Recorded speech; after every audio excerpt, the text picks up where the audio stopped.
This podcast is brought to you by the School of Advanced Study, University of London. All of our podcasts are available from our website, www.sas.ac.uk.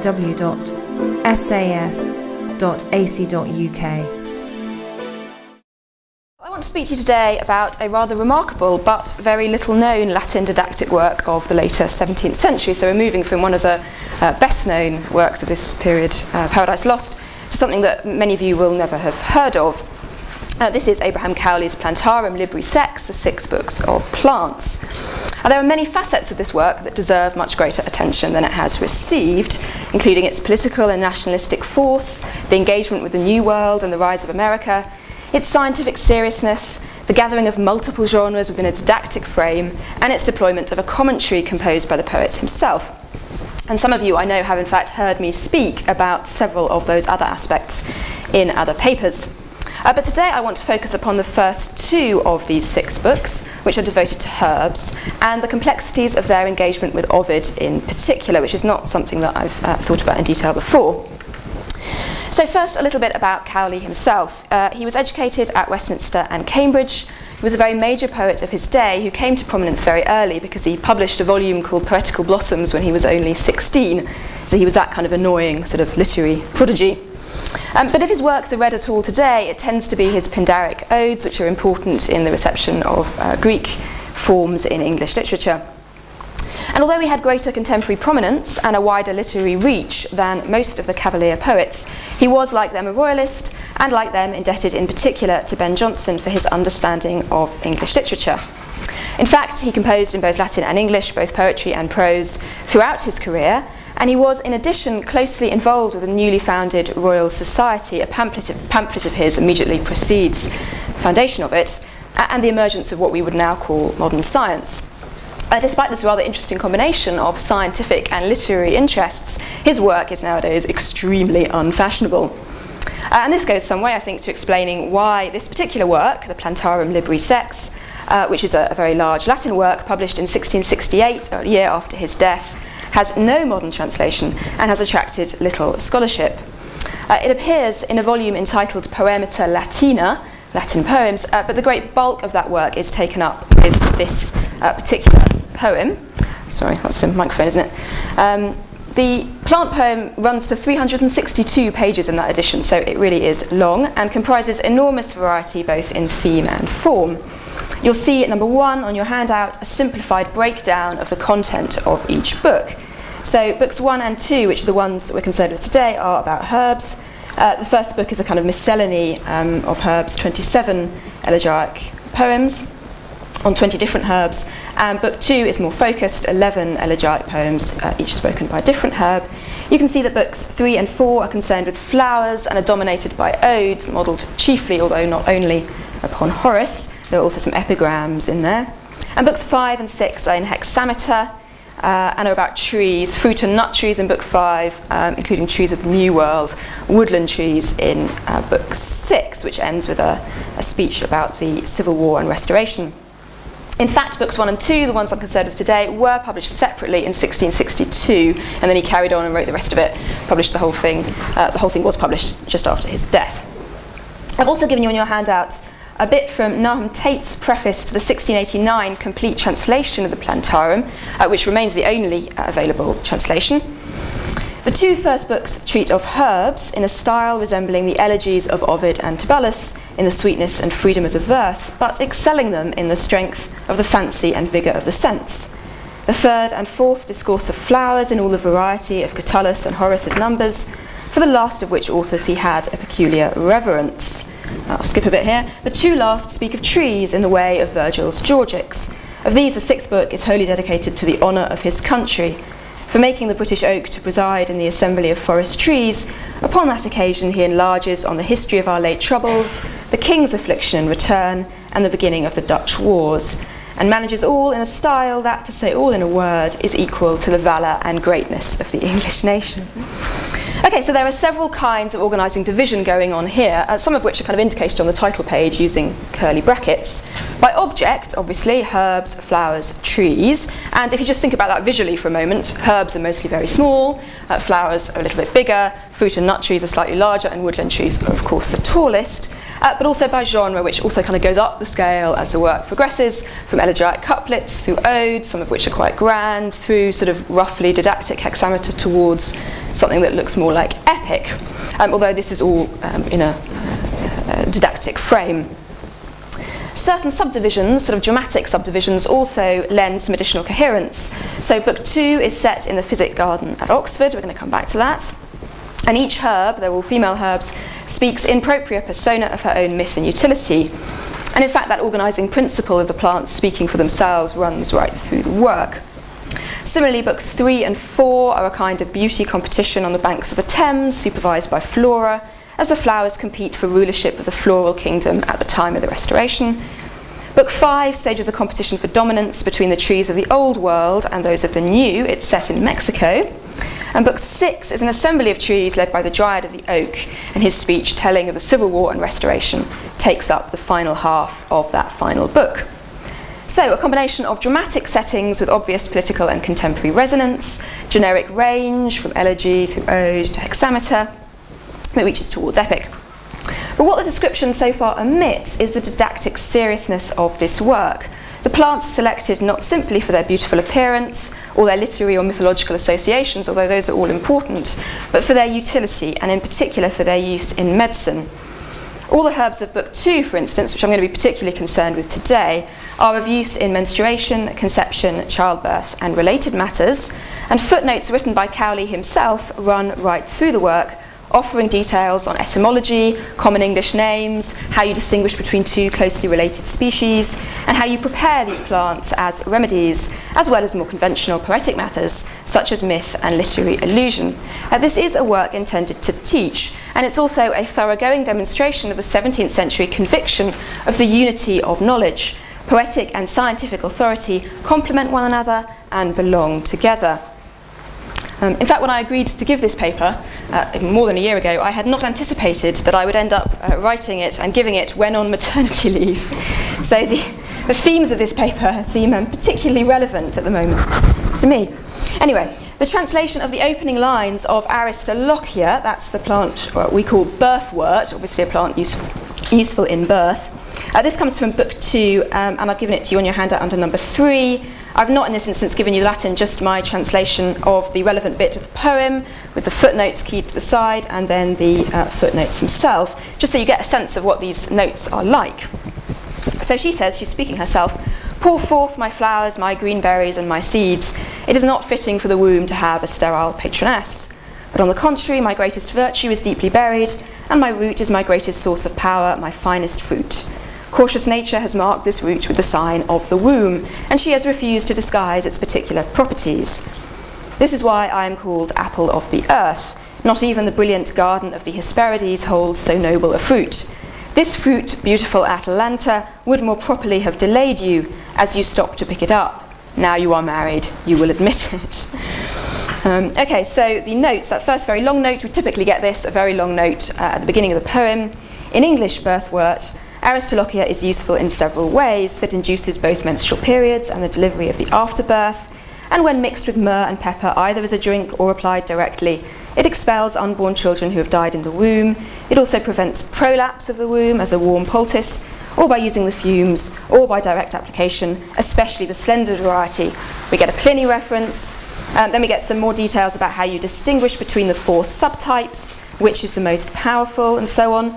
The chief glory of the oblong variety is this, that if it is applied to the womb mixed with raw beef immediately after conception, it ensures male offspring, so it is said, ut traditur, again a reference to Pliny.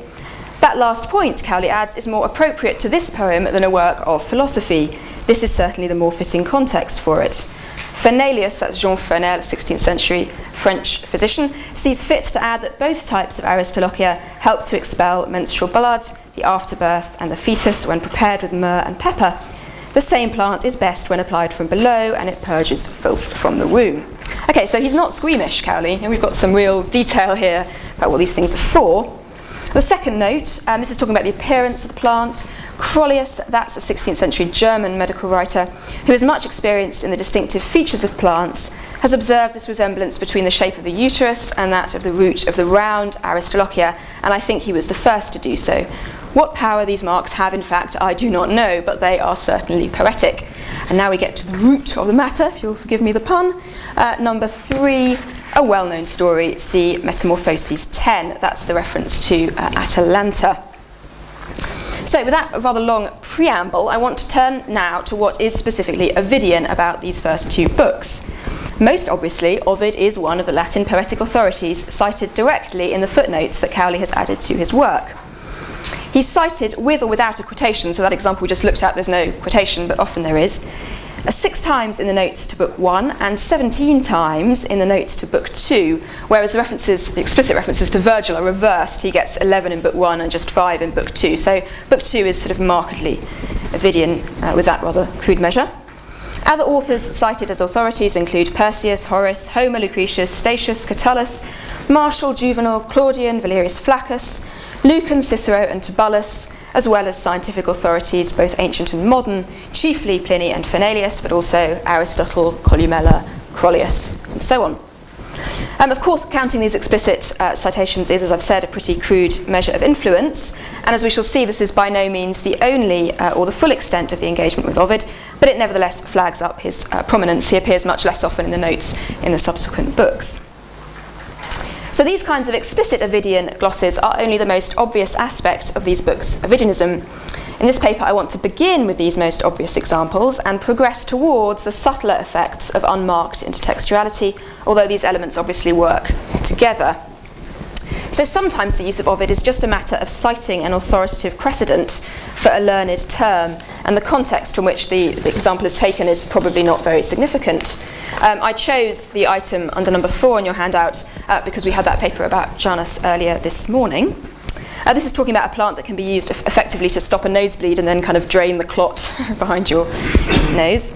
And you can see that the point here is that these rather obscure terms, patuleus and clusius, the opener and the closer, are talking about Janus and are borrowed, or at least inspired by Ovid. So the note that I've given for you there points us to Ovid, book 1 of the Fasti, and quotes a line, clausa patentque manu. Okay, so this kind of example, just a sort of authoritative precedent for the use of these slightly unusual terms and helping us to understand and remember them. Book 2, slightly different sort of example.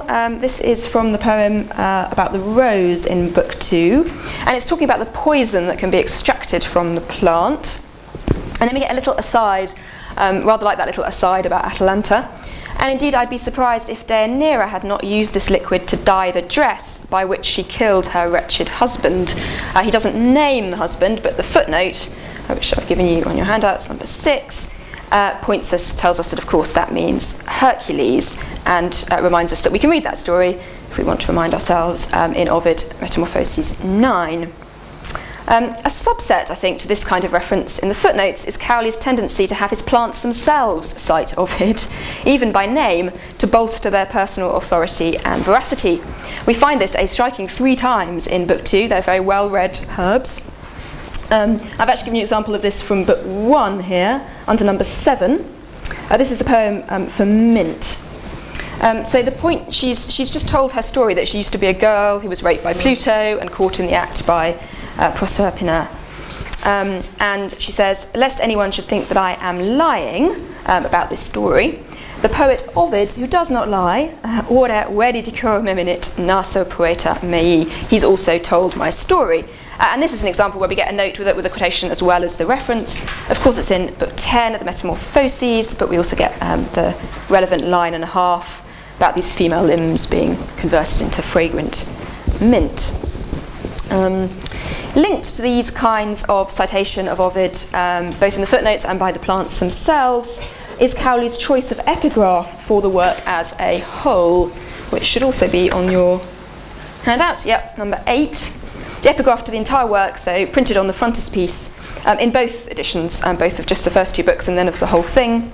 Habeo quod carmine sanet et herbis. I have means of healing by song or by spells, and also by herbs, a rather neat indication of the parallel and equal importance of the literary and scientific content and ambitions of the work. But here I think we begin to reach examples where the source of the citation is also worth noting. This comes from the speech of Nemours Nurse when she discovers Mira about to commit suicide, driven to despair by her passion for her father. Myr's story of despair and destruction might seem an unedifying one, but a version of her story, a speech by the Myr plant, becomes the last section of Cowley's second book. So when he initially published those two books on their own, in that 1662 publication, Myr's story effectively opens the volume and also closes it. So the epigraph is both explicitly Ovidian, like lots of these footnotes are, and also an example of the tacit Ovidianism with which Cowley structures these first two books. In fact, we find tacit Ovidianism of unmarked allusions being used to create atmosphere and to bring into play the wide range of tones and voices of which Ovid is capable, and perhaps especially the combination of narrative, entertainment and didactic we find in the Fasti and the Ars Amatoria. So an example of this kind of thing, he exploits just that association, those sort of set of associations with Ovid, early on in Book 1. This is from the poem delivered by the maidenhair Fern, Capillus Veneris. So she says, "My hair was born of far better origins than other ferns. It is not for nothing that it has the name of love," of course an allusion to her Latin name. "Beauty herself knows that she owes me much, and love ties his nets from my threads. Wanton curls of beautiful hair come from me, and shoulders finely shaded by sweeping locks. Whoever you are, worship me if you are in love, mecole quisquis amas. Remember to nourish your fine hair and spread your nets around your whole head, et toto vertice tende plagas." Okay, there are several points we can make here. That maidenhair fern is called that at the most basic level because it looks a bit like a frond of curly hair. And it's believed, as the notes tell us, I've spared you this note, that it's a good conditioner, basically. It can make your hair look lovely and curly. But the importance of hair care also comes up in the Ars Amatoria in Book 3, where we get some stuff about wearing your hair long and describes a range of hairstyles that suit different women, including a rather similar description of hair that's worn down and brushing your shoulders. But there's also an allusion, an outright allusion to the Ars Amatoria here, this time from Book 1 with that tende plagas, and I've given this to you on your handout. You can see that capies tu modo tende plagas. First be assured all women can be caught, only spread your nets and you will catch them. So the sort of erotic potential of a beautiful hairstyle is part of the point here. But the joke, of course, is that Ovid is describing women's hairstyles, while in Cowley a female herb is instructing men, using Ovid's own words, on the optimal look for courtship. I don't know if any of you have ever seen a picture of Cowley, but he did have those lovely kind of cavalier locks. Okay, so I want to focus a little bit more, having introduced that, upon Cowley's development of the female elegiac voice. We're used to the sort of Ovidian fascination with transformation and the female subject, which is combined with an arguably Ovidian interest in voicing the female experience. And we saw those two features combined in the Mint example. She's a nymph who's been raped, transformed, she's telling her story. I want to look now at some examples of Cowley's interaction with Ovid in which his appropriation of Ovidian transformations is also of thematic importance. Okay, we've reached number 10 on your handout. Okay, it needs a bit of preamble to understand what's going on here. I mentioned, I think at the beginning, that several of these books are structured around a kind of debate of some kind. So, for instance, Book 5, debating whether or not the trees, the fruits and nuts of the New World are better than those of the Old. For example, Book 3 and 4, a debate about who should rule the kind of floral kingdom.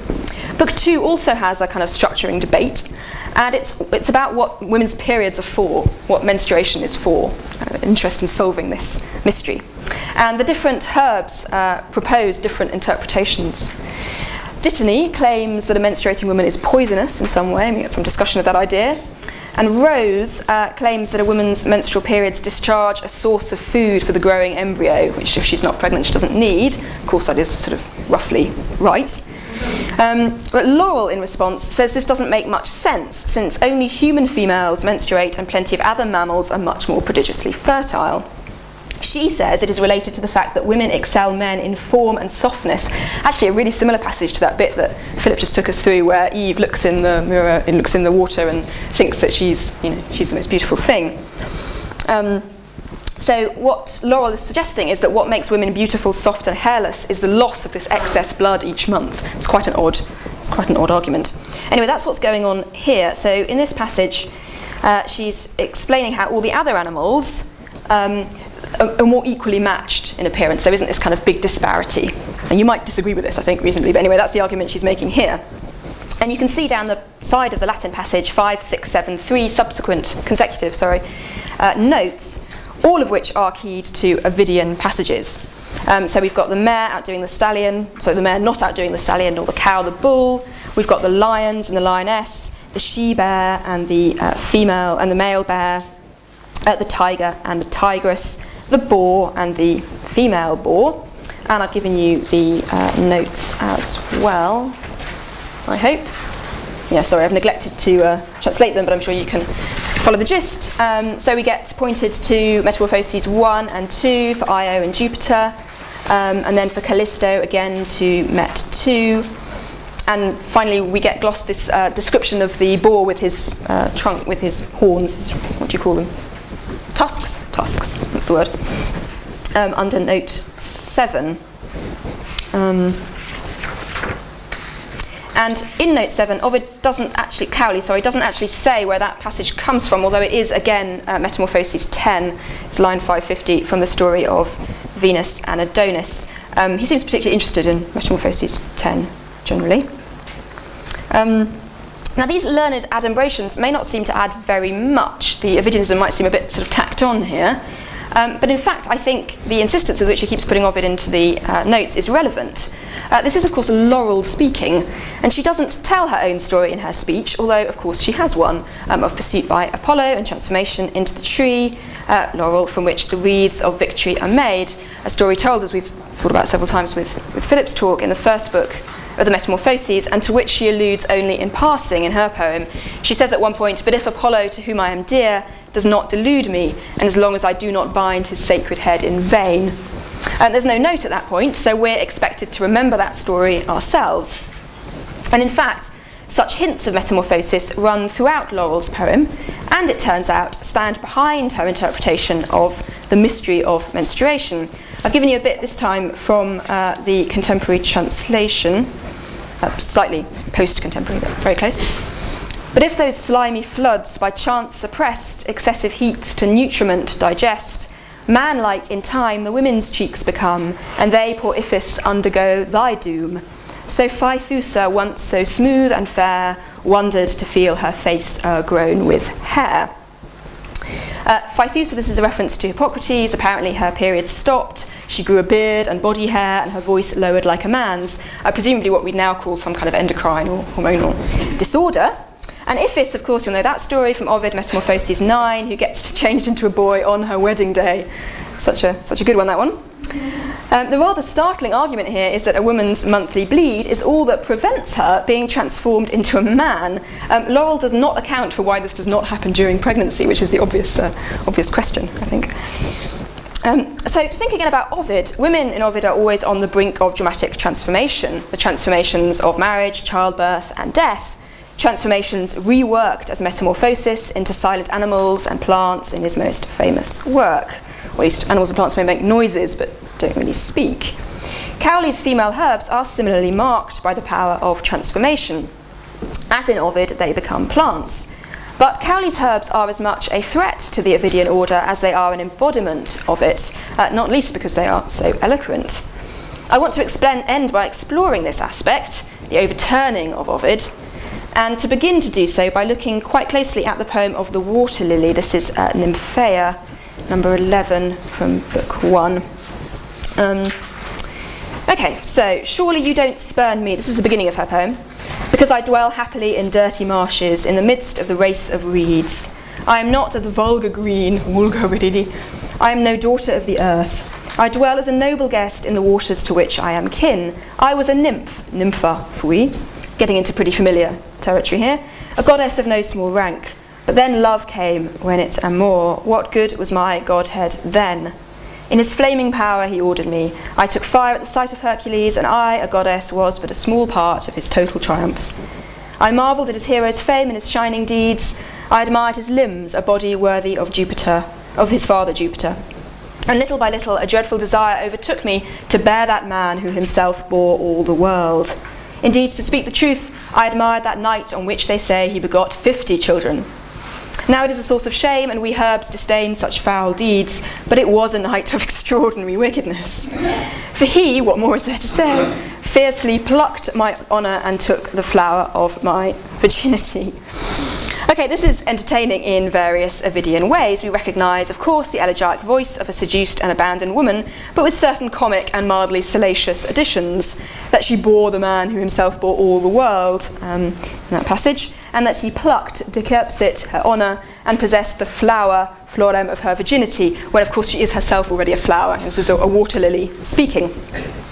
There is a piece of direct Ovidian allusion here too, and I hope I've given you that. Yeah, top of page 5. That phrase, venit amor, in Amores 1:6, also in Heroides 4:19, Phaedra to Hippolytus, and then echoed in Sulpicia 1:1, that sort of fake third book of Tibullus. Now, unsurprisingly, we will have guessed this, Hercules proves to be unfaithful. Poor old nymphaea is devastated and wishes to die, but because she's a goddess, she can't. This is all sort of fairly familiar territory. Meanwhile, she says, I pour forth tears both day and night, and by that my water clock long ages flow past. At length a remarkable pool is created from the ceaseless shower, and the collected waters lap at my feet. Actually a lovely intertextual passage, but not with Ovid, so won't go into that now. So moving on to the next passage, which is on your handout, on top of page 5. Loyal at least, I rejoiced in the fertility of my grief, but at last Jupiter took pity upon me from the shores of heaven and said, continue to inhabit your waters. Okay, so now we get the moment of metamorphosis. He commanded my previous form to depart from my poor barren body. Grief had already taken most of it away. My knotty root descended deep beneath the earth, and means that I'm often compared to a club of Hercules, which is one of the names for this plant. My thirsty leaves continually drink up moisture, and the tears have now returned to their mistress's eyes. My whiteness and traces of my old form still remain, and the ancient paleness still rests upon my cheek. Reference, of course, to the colour of the water lily, which is a white plant. But you can see that there's also reference, direct allusion here to Ovid. Vetodisque manent Wisteria formae alludes to Metamorphoses 1, 2, 3, 6 to 7. Vetodis wat Wisteria formae, and that's the transformation of Lycaon, so the very first transformation of the Metamorphoses. But now two things that are surprising happen. The first is the tone that Cowley takes in explaining this so far pretty conventionally Ovidian myth. And I've given you the first note to this poem also on page 5. I do not know on what authority Calipinus claims that this nymph was Deianira, for he says when Deianira heard this, namely of the death of Hercules, of which she herself was innocent, she was roused by grief and killed herself with the club of Hercules, and from her blood was afterwards born a nymph which is called Nymphaea and Heracleon. This is what he says, but I have not followed this version, both because Ovid, when he tells the death of Hercules, does not mention this story, and also because it scarcely fits with what is seen in the words of Pliny. For Deianira cannot properly be called a nymph, nor jealousy, but she died of grief. Pliny reference. However it may be, I think I am permitted to tell the story as I wish. Okay, so what he's saying is that he's made it up, and he doesn't mind admitting it. The second surprising thing is the direction that the poem goes in after its moment of transformation. Now, she says, this is the very bottom of this page, I pass every year in happiness. Crede mihi, believe me, we plants are a lucky crowd. Beata sumus, turba beata sumus. Perhaps a little hint of Horace's little happy crowd of poets, I'm not sure. There. And she goes on to explain why she is so particularly fulfilled in her role as a plant. I pity men whom 1,000 cares harass, and the greatest plague of all, ferocious love. While not unaware of my suffering or forgetful of my ancient griefs, I extinguish your flames, fierce Cupid, and I am triumphant in my victory over my conqueror. It is right for unjust rule to suffer such reversals. Don't be surprised, Cupid, that you have lost to she whom you conquered before. My Hercules taught me to conquer monsters. little bit arch. There are no forms of heat I do not quell. Institui nullos non debellare calores. Nice use of debellare if you're thinking of the Aeneid.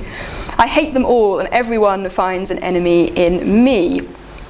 Okay, what's she on about here? What's she talking about? Well, the note sheds some light, although I'm afraid I forgot, out of some sort of unconscious prudery, I forgot to translate this note, which basically says that this plant, when prepared in the appropriate way, makes you impotent. Makes you impotent and infertile. So this metamorphosed woman come herb, who resembles an Ovidian subject, but is in fact a new story of Cowley's own invention, not only has the power to speak and retains it after her transformation, unlike in Ovid, but she is positively constructive, producing a substance that helps to treat exactly the affliction that caused her such suffering. So these female-speaking plants are both very Ovidian, female subjects of metamorphosis and the victims of sexual violence, and also very un-Ovidian in their eloquence and their scientific knowledge, remember that learned debate about what periods are for, and their medicinal utility. In Book 2, the focus shifts from herbs which are of use in love and a whole cluster of other unconnected matters, to herbs intended specifically for help in reproduction, another kind of powerful and ultimately female transformation. The majority of herbs in Book 2 are described as useful for labouring women, and in fact their assembly is interrupted at the end of the book when Robert the gardener arrives to collect some herbs to help his wife who is in labour. This usefulness in labour extends to a variety of related problems, some of which we saw in that note to Aristolochia at the beginning, such as treating uterine hemorrhage or prolapse of the womb, which can result from a difficult birth or multiple pregnancies. Moreover, as the herb savin that Sabina makes clear in her poem, this worrying female power of reproduction extends to destruction as well. Her poem alludes to this power, and the notes clarify it. The herb can be used to bring on a period, an ancient euphemism, or induce the birth of a miscarried baby, potentially saving the mother. And this is under number 12 on your handbook, in your handout, sorry. You can see the first phrase here, partus emortuos apposite extrahit. So this herb, if a baby's died inside, it can bring on the miscarriage. But it's also a frank abortifacient, and that's what the second half of that note means. Foetum etiam viventem enecat et mortuum eicit. You can use it to end a pregnancy. And in fact, most of these plants say the same thing, more or less directly. That is, they can get raped girls out of trouble, avoiding more practically exactly the fate that their mythological personae were transformed to escape. Book 10 of the Metamorphoses, with its complex series of childbirths, and the book to which Cowley most often alludes, wouldn't have got very far if his nymphs and girls had been able to terminate their pregnancies. The president of the assembly, Mugwort, even points out how many great men might not have existed if knowledge of herbal remedies had been more available. Nor is that the last of these ways in which Cowley's apparently Ovidian plants challenge their classical model. Ultimately, the challenge is extended not only to Ovid's characters, but to the poet himself, when Savin describes how she, along with a host of herbs of Book 2, are threatened with exile. And this is the last item on your handout. But many other plants the same can do, wherefore if banishment you think my due, this is the contemporary translation, companions in it I shall have, I know, and into Crete a troop of us shall go. Thou myrrh for one shalt go, who heretofore for lewdness punished, now deservest the more. But thou, though lewd, didst not prevent the birth, though 'twas a crime to bring the infant forth. Myrrh is the plant that's going to end the book, as I said at the beginning. And then we get a list of other plants. If you skip down to 944, and dragon too the Cretan shore must see, and sowbread too, whose secret darts are found, childbearing women distantly to wound. We make a throng, she says again, that's turba. Thou birthwort too, with us, I think I must have missed there, must troop along. Nor must you, president, that's mugwort, behind us stay, rise then and into exile come away. Okay, the crime that links all these plants is their abortifacient action, and the imagined location of their exile, Crete, is not chosen at random. The ancient model is that of Daedalus, exiled to Crete after he threw his nephew Talus off the Acropolis, and the story is mentioned in Metamorphoses 8. But more significant than this is Ovid's insistent identification in his own exile poetry of himself by the Black Sea with the craftsman Daedalus on Crete. We get references to this. He fears his poetic book will suffer Icarus's fate at Tristia 1:1. He compares his fall to that of Icarus at Tristia 3. He wishes for the wings of the wings of Daedalus at Tristia 3. I think it's also relevant that Cowley himself had been exiled. He was in exile for over a decade with the court during the interregnum. So these Ovidian female characters, who strikingly outdo their models by their knowledge, eloquence, and good cheer after metamorphosis, end their book by taking aim at Ovid himself. Like him, they are threatened with exile, but unlike him, they stay put, cheerfully useful in the botanical garden at Oxford. So, books 1 and 2 of this work are rooted in Ovid generically, their use of the elegiac form, thematically in the use of female mythological figures and their transformations, and tonally in the blend of humour, myth, and didacticism. The importance of Ovid to Cowley's poetic scheme is highlighted by the choice of epigraph and the repeated explicit references, both in the footnotes and the body of the text. Moul, the final plant to speak in Book 2, says she need not retell her story because it is told in the Metamorphoses. But at the same time, these books are a radical challenge to Ovidian poetics. The female plants not only survive their transformations with their voice intact, but they wield and express the power to prevent exactly the sorts of calamities from which they have suffered: seduction or rape, various difficulties of gestation and birth, and even pregnancy itself. Ovid's heroines, in short, could have used Cowley's 6th book of plants. Thank you.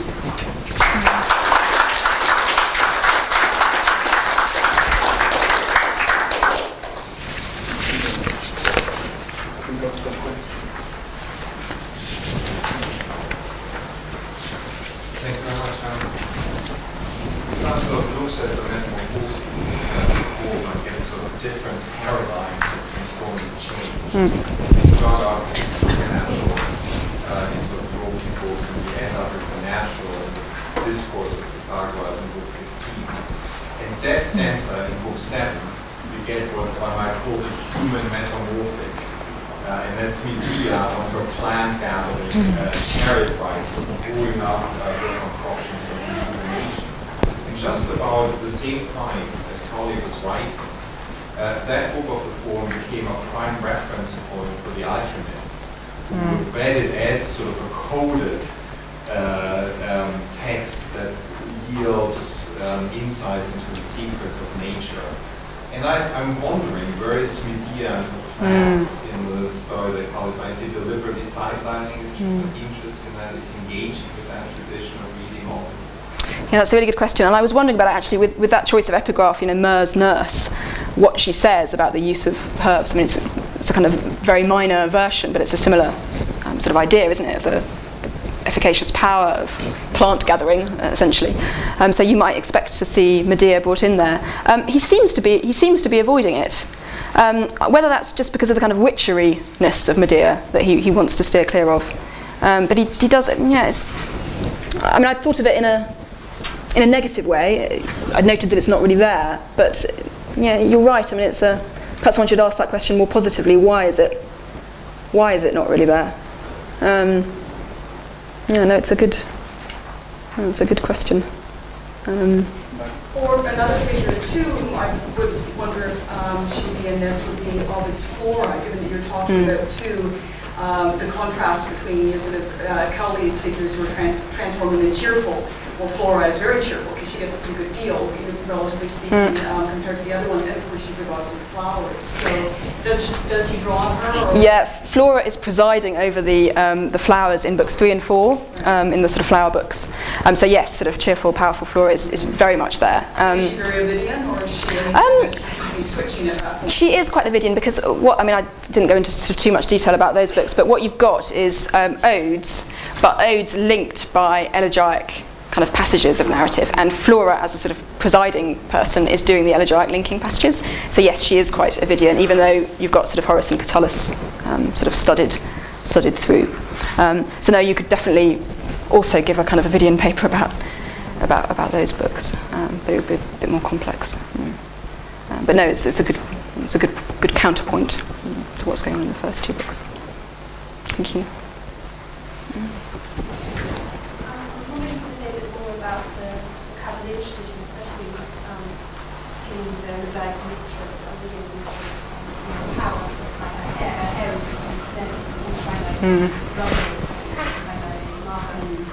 of the garden where the garden is seducing him, he's literally tripping over the roots. Yes, ensnared in flowers, I fall in grass. Yeah, lovely. I was struck by the passage here that you provided 9 when you talk about the Hercules. Number 9, did you say? Yes, So. with the bottom movements of Mm. the idea that she before the fall is already in some way a revised Cavalier. Yeah. Yeah, I mean, you've mentioned Marvel and Milton there, and all through Philip's lovely paper earlier, I was thinking about the connections to be made here, actually, lots of points with what goes on with Eve. The way that sort of Eve, as we saw in that passage earlier today, ends by saying, but then I concede that the sort of manly beauty is greater, and these plants are really not conceding that. But to what sort of extent they're consciously in dialogue, I'm not sure. And I really like, I was also thinking about Marvel earlier as well, and particularly obviously with Apollo and Daphne still in a tree, I end my race, and all that kind of thing.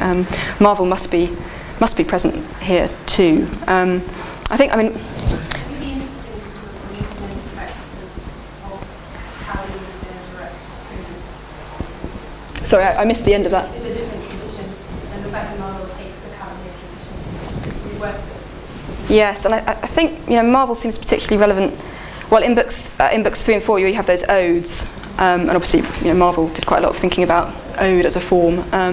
So there's certainly some pretty powerful connections there in those flower poems. Perhaps a little bit less in these sort of herb ones. But no, I think there's a lot to be. I was focusing on the kind of the classical intertexts here, but you're absolutely right about the contemporary English ones. There's an idea there.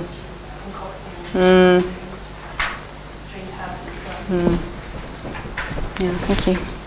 I noticed a couple of cases where Cowley seems in some way to blatantly distort Ovid. For example, when it says that women share the doom of Iphis, whereas in the Beacon story it's not actually a doom, but it's a fortunate event that permits Iphis to be united in marriage with the Anthe, or the fact that he wonders whether actually the Nymphaea used the poison of the rose to kill Hercules, whereas we know that it was Nisus' blood actually that was used. So I was wondering whether this is a kind of a recurrent pattern in alluding to Ovid, this kind of playful correction or distortion. I think overall you're right. Yeah, there is a kind of engagement with Ovid that then tries to sort of correct or distort.